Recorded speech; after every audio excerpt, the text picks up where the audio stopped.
Welcome to Jung at Harp, episode number 192.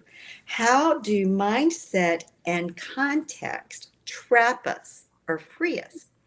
I'm Kathleen Wiley, a Jungian Psychoanalyst in North Carolina in the States. I am here with Deborah Henson-Conant, who is a composer, performer, educator, mentor. We both play the harp, and that's why we call this Jung at Harp. And we come together almost every week, but every other week, whatever. We come together to focus on a question. We don't start with answers. We start with the questions that we explore through the art of conversation with one another and with you if you're joining live. Hopefully you can add your comments into the chat and we'll be able to pull them up and bring them into our conversation live. So we start with a question that we want to explore, and hopefully by the end, whether or not we have answers or not, hopefully we do have some next steps that we might take and you might take in terms of how do we begin to move differently and move more towards what we want. So this morning, we're going to explore mindset and context. And I'm just going to lead off by saying, I was at a professional meeting last week, and we had a memorial service for our colleagues who had passed in the previous year. And the woman who was leading it was using some music she was playing off the internet.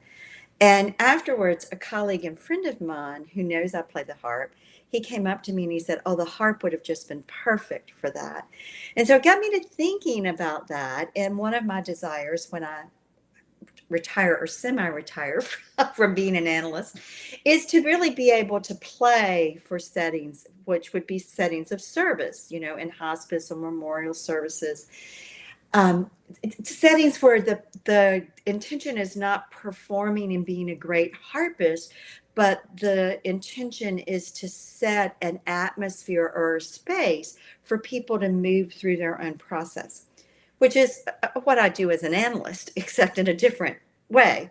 And so I was thinking about that. So I have let myself this week have time at the harp where I imagined that I was playing for this memorial for my colleagues. And what would I play? And letting myself really sink into a felt sense of being in that space.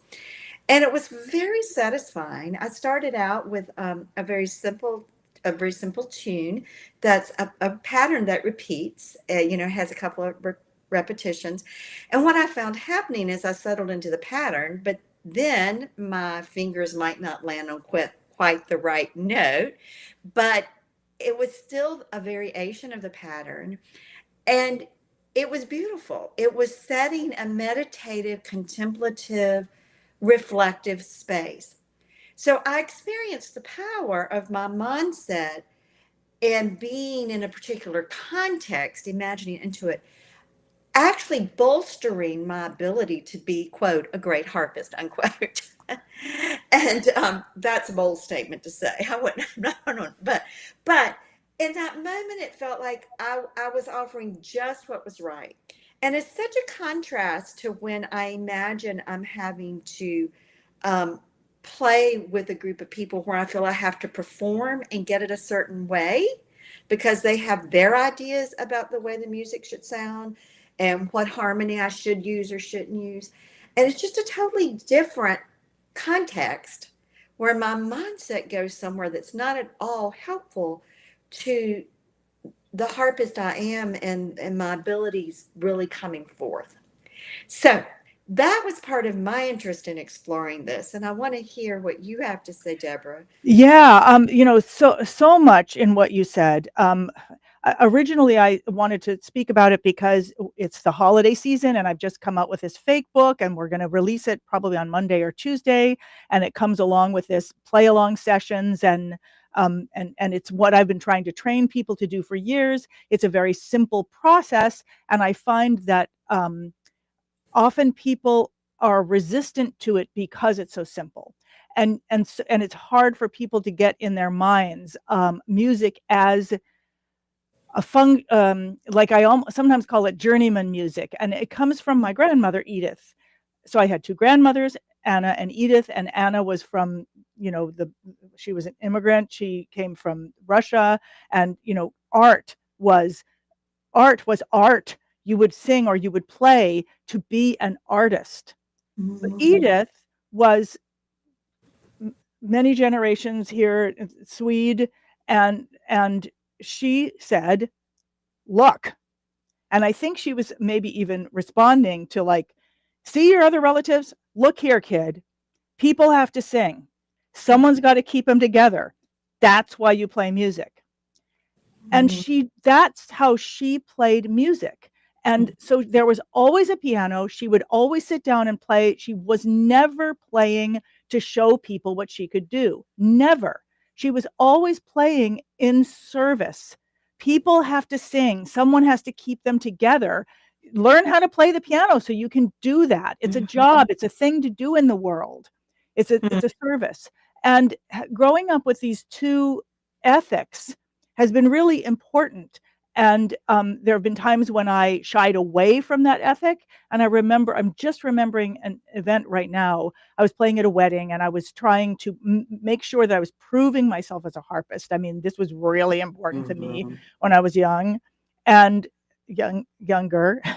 and I was at this wedding, and we had hired a singer to sing with us, a singer I really loved. And at one point she said, okay, everybody, let's sing You Are My Sunshine. And I was like, oh, are you? No. Like, that's the worst thing we can do to prove that I'm good.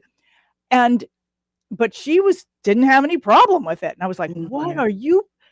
And she got everybody singing. And I just sat there and thought, here's this exquisite artist. I'm one of the most beautiful singers I ever heard. And she was leading everybody in singing, and it was amazing, and it was beautiful, and it opened up that possibility in my life. I mean, like, that moment it reconnected me with Edith. And so I'm very aware of this right now, because I'm in the middle of trying to, like, get people to be like, I made this fake book. It's super easy. It makes it easy to play holiday songs. We've got holiday, we've got Christmas, we've got Advent, we've got Hanukkah. Play. Just go on. It's simple. You can do the same thing over and over again. All the songs are in C. Once you learn it, you can do it. It's about doing it. It's not about proving anything through it. And I'm noticing that people will get, well, aren't they all going to sound the same? Or, they're worried about that.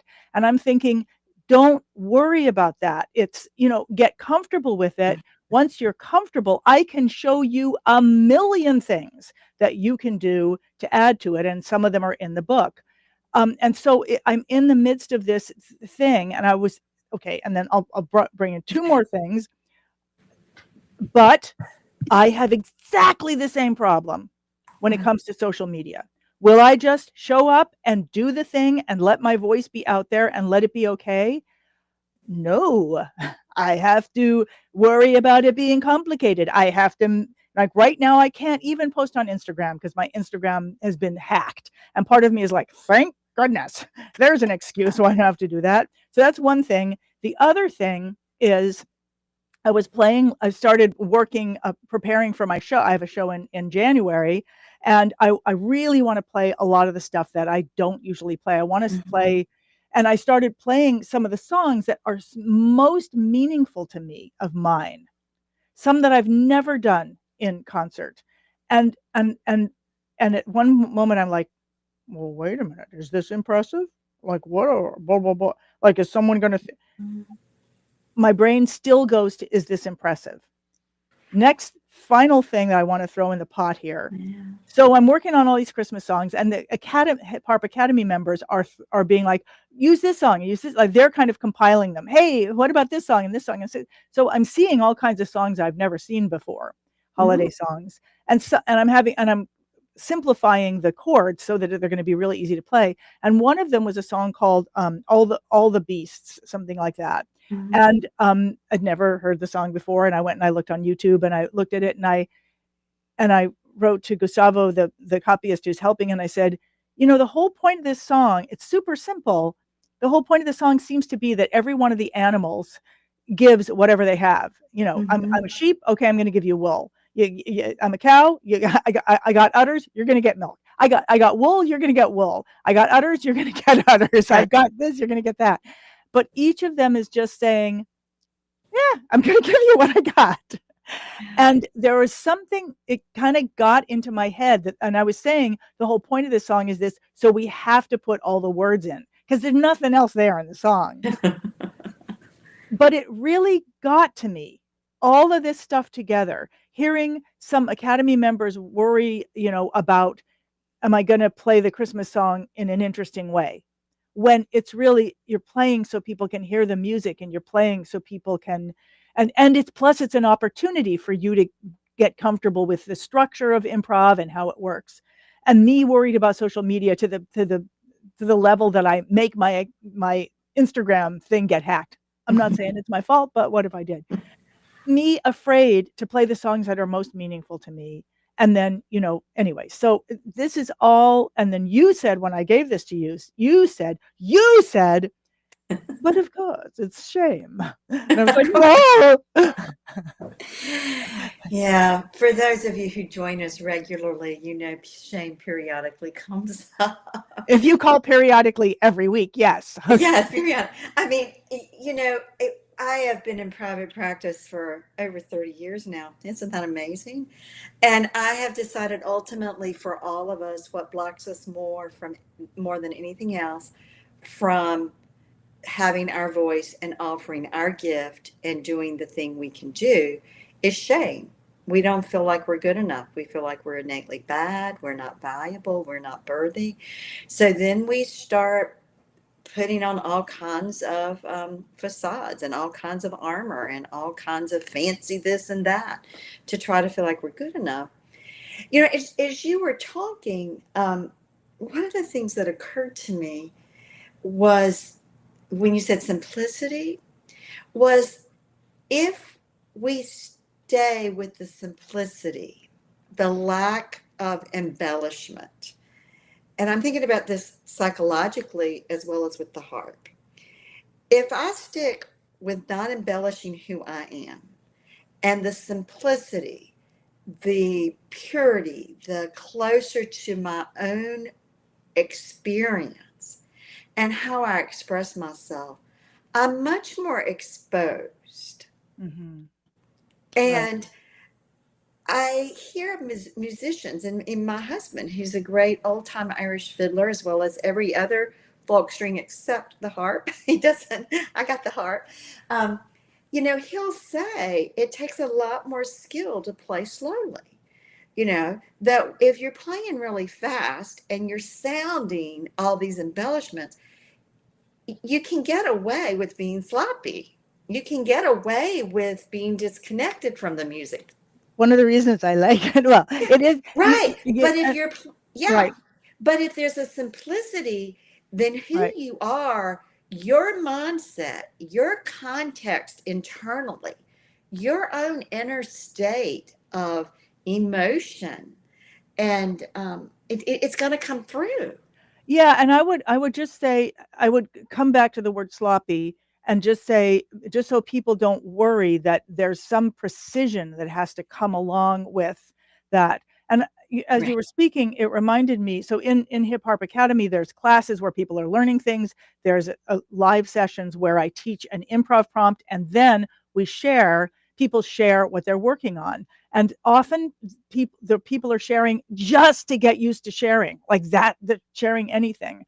And often people lately, and I really love it, are just being like, I made a commitment to myself that I was going to share, and so I did. So I threw this together right before I came on.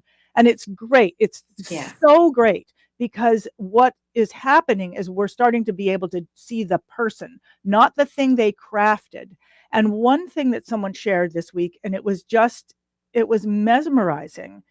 And it was almost like it was O Como Come Emmanuel, Mm-hmm. that Christmas song, and it was presented almost like a Gregorian chant. So Mm-hmm. you really heard the melody, and it started out with just the melody. The simplest things were added, very simple, and it was just absolutely, I don't know how to describe it, but the person was so within their wheelhouse. she was expressing the thing that was easiest for her to express. The challenge that she was having was being okay that that was simple and easy for her. And when she talked about like what she thought of it, she was like, yeah, but it's so nothing, it's so simple. And I just got to say again and again, I refused to play the song The Nightingale for years because to me it wasn't a real song. It was so simple, it had no value.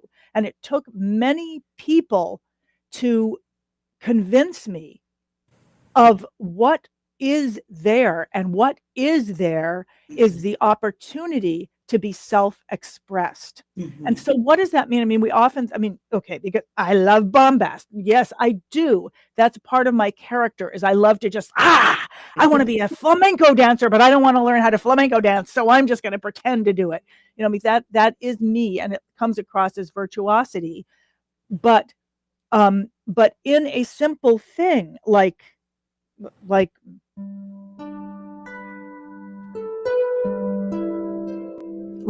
you can be so musical with just that. and and then I think some of people would say, well, yeah, but what else is there? So one of the things that I try to teach, and I want to understand it for myself, is that, for example, if you're playing a holiday song like Joy to the World, it's really, I love that because it's super simple, it's all scales, so I don't have to remember what the freaking leaps are in the song, that it can be done so simply.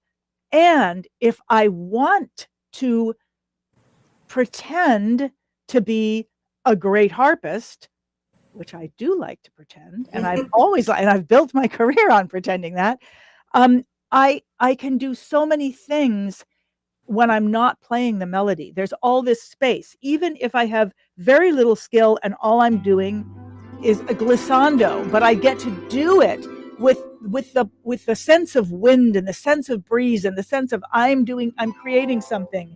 And then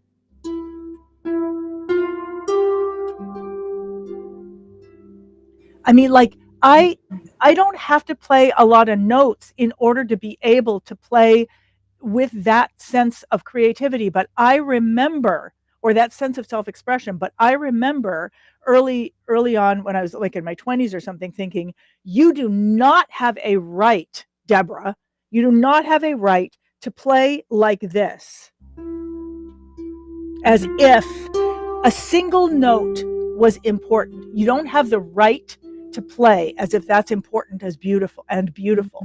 You will only have the right to do that once you can play a lot more notes. And I get the same thing. So with myself on social media, no, you cannot go out there and just be yourself. It's not okay. Something is not okay about it. Help! Kathleen, help! Well, I think part of it is we have to claim it is okay. But, to claim it is okay means we have to confront our shame. We have to confront our own self negating voice. We have to confront our own self denigration. We have to confront any of those voices in our head that we or have internalized from the past that represent to us that sense of disdain for who we are.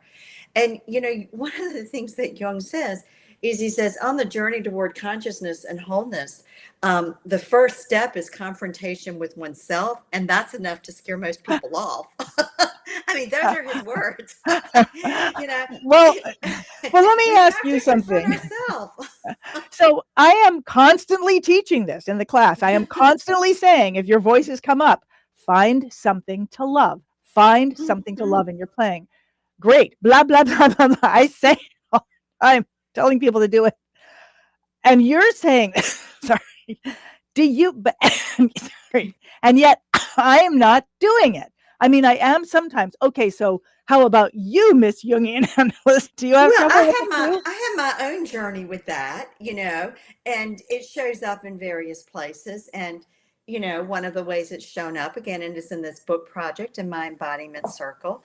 And I'm very happy to report I've gotten much more comfortable in talking about that than I have been in the past. I think the simplicity. There was something that you just said, and it took me back to the importance of mindset and context. And that if our mindset is, I'm not good enough, or I'm not getting it right, and that takes us back to a context of being shamed for we missed a note, or shamed because we were asked not to play at a jam, or whatever it was. I mean, then that mindset and context, the mindset takes us back to a context that's not the reality now. And so part of how we get out of shame is we get into the reality we are in now. We have to stand firmly in who we are now, not who we were then. And I think this is an important aspect of context, that go Is it ahead. who we are now? I mean, or who we are playing for now? Because I'm thinking that when we were talking about context, I was saying how much I am just determined that harpists will be able to use this holiday season to be, to be that thing that brings, like to be that voice in that service that would have made a difference to people, that would have let them experience it in a different way, Mhm. or that brings the sound of, not recorded music that's perfect and produced, but people being able, well, I teach harpists, but anybody to be that voice of, yes, you have music. Yes, you, not your record player, or, well, I just got an old Victrola, so I'm saying record player, but not something that's been recorded and perfected, but music, the wild music, the music that exists that you can just go and touch. So, Well, but I think you're bringing the other side of that. If I'm in the context of who I am now, then I also am going to be grounded in the context of who I am with, and the environment and the setting in which I'm playing. But you can't be in the context of where you are now with other people if you're not in the context of who you are now. They go together. And I do believe they go together. I think they coexist. And I think this is part of the mindset we were talking about earlier, about if you have a mindset of service, if I have a mindset that I am there to serve to serve the service, serve this memorial, and set an atmosphere, that is one context, right? For me and the people who are there. If I have a mindset that I'm performing, and so I want to take people on a journey through the music, then that creates another context.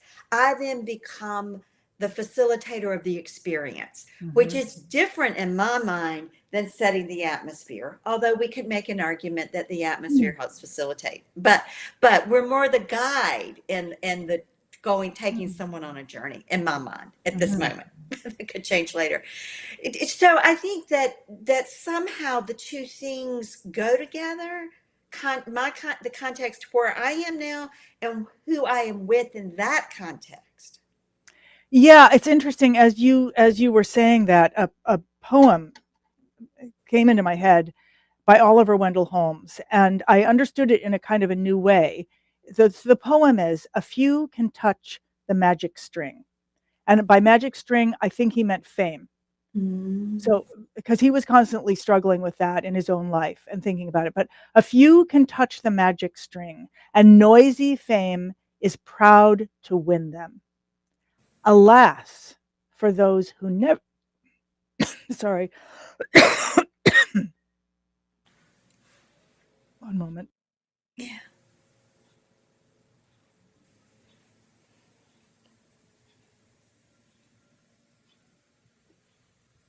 Alas, for those who never sing and die with all their music in them.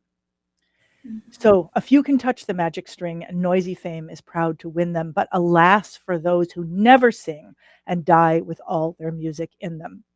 And I think what he was saying, and he was a prolific writer, and not all his stuff was great. He wrote what's called occasional poetry. It was for Mhm. occasions, which is very much like what you're saying. So Mhm. he was with people like Whittier and Lowell and all those, the famous poets and stuff. I think they were his friends. So they were all like writing poetry for blah blah blah blah blah blah blah, and they were poets, Mhm. poets.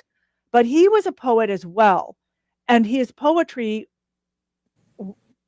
some of it was profound, but most of it was to set a scene, or exactly like what you just said. It Mhm. was for a memorial or it was for an event. It was in service of. And so it's easy to say, well, he wasn't a really great poet.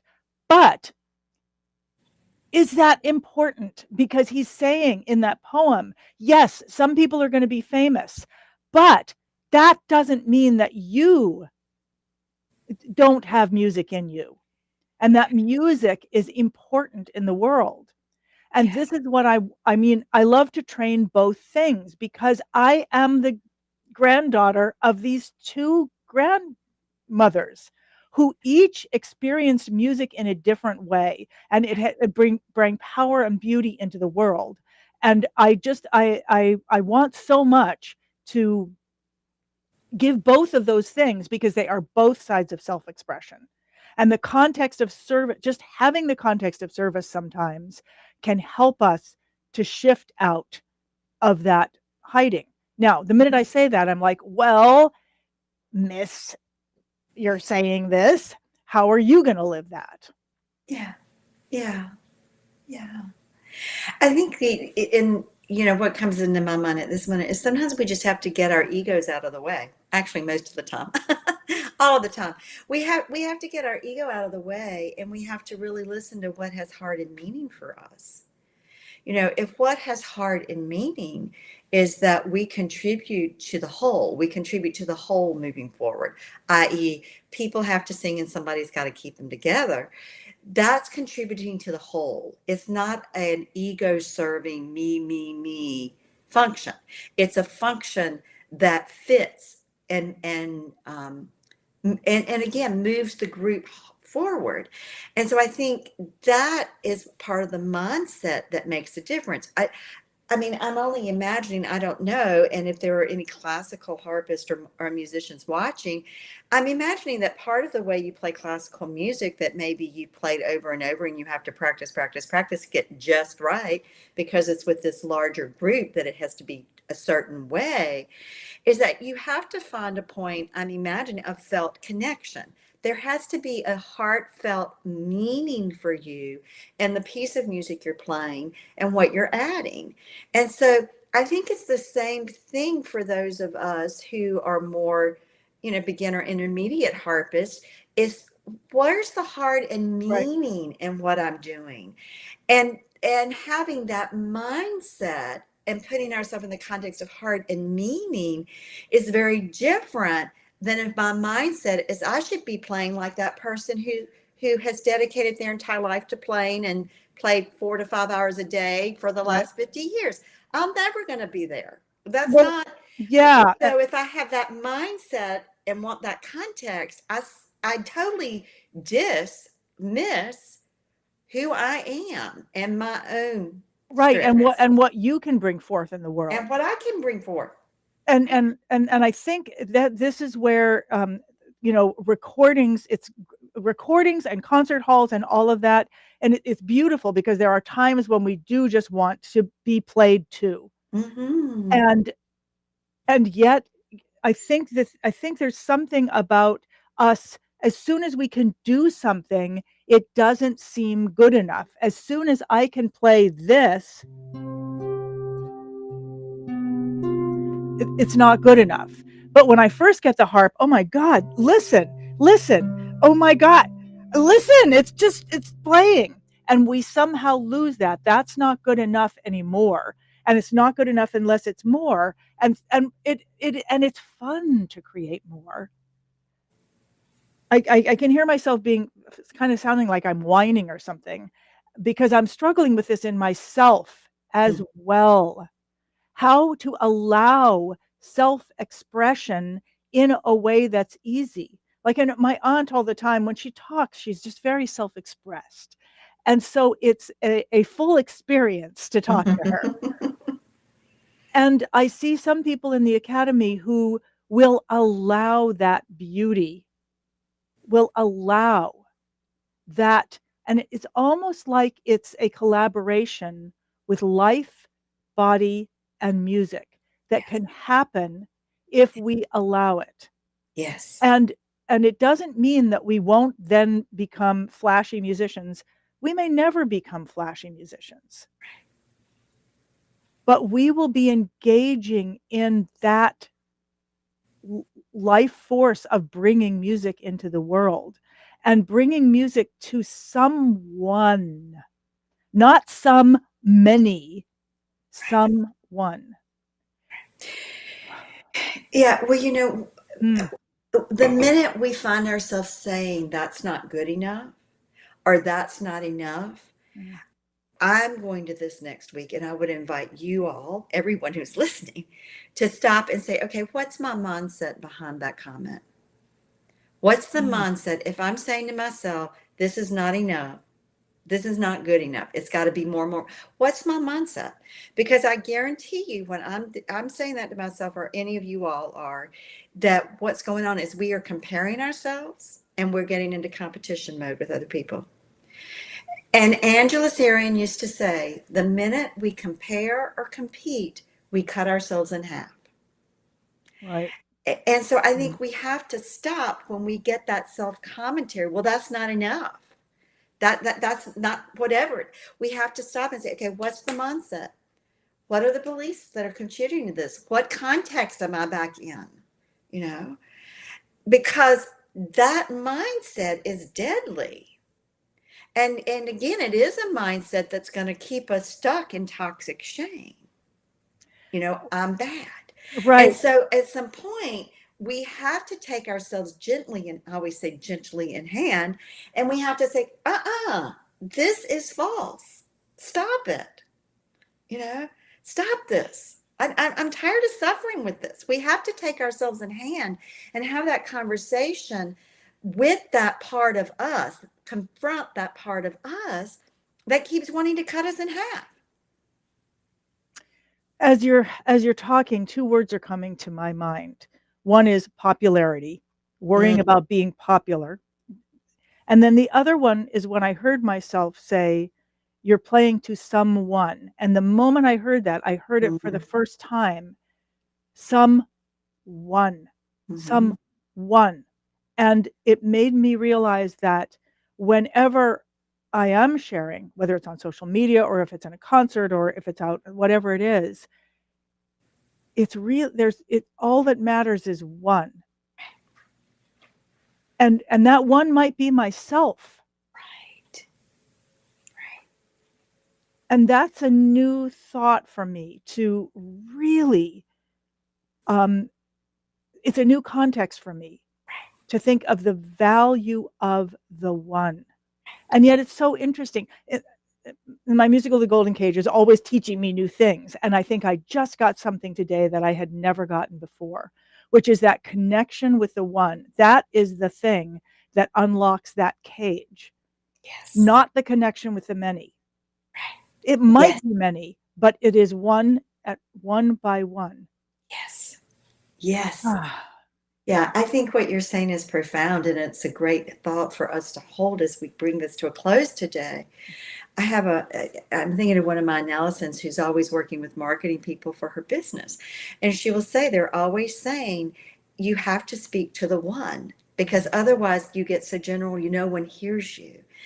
And I do believe that if I sit at my harp and I play for the one, for me, for where I am in the moment, that will touch someone.